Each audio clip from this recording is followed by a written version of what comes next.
Greetings and welcome to Throwback Chevy, ladies and gentlemen. My name is Michael Coughlan and I'm here in the beautiful city of Brampton, Ontario. And as you can see, we are experiencing some wonderful, wonderful late fall weather. Now, over my shoulder, you can see the absolutely astounding Rose Theatre. Absolutely terrific place to support the arts here in Brampton. And the reason I'm here today is because Lee Aaron is performing a double bill on Thursday, October the 26th with heavy metal heroes Helix. So this should be a terrific show. And of course, this got me to thinking and reminiscing, and you may have seen the video I posted of the interview from '93 with Fritz and Brian from Helix, from the Metal Mike show. Well, let's talk about Lee Aaron for a minute.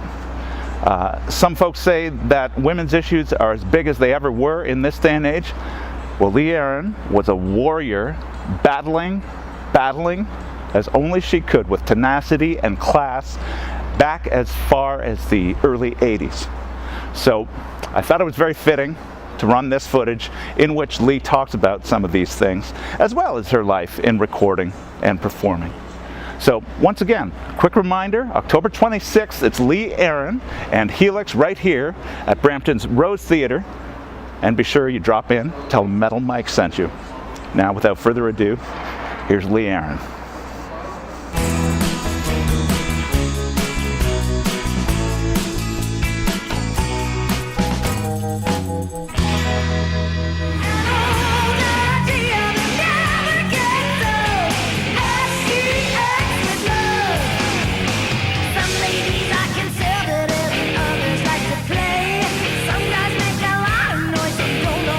Now, was it hard, do you think, any more difficult for you as a woman to make it in this male-dominated business? Did people treat you good on the way? No, not always. No? That's the honest truth. No. Yeah. There were major obstacles to overcome, and I still feel sometimes like I'm battling against them.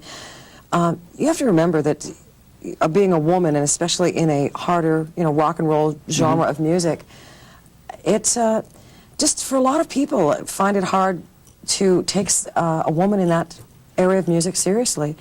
And I feel like I'm still sometimes battling obstacles, at radio a little bit. Obviously, after, my 8th album release, it's gotten a lot smoother, and I have a real solid base of fans. But it's been a lot of hard work, I'm not going to lie. The exposure through radio for me has not always been there as it might have been if I'd chosen to go in the area of country or pop music. Right. And setting the groundwork for myself through a lot of live touring. I still have to do a lot of live touring to expose myself to my fans, but thank God I've built myself a really solid base, and I can almost be guaranteed that each album I release is going to go at least gold, which is really nice. And, sure. And I have and now a career. Your career. Yeah.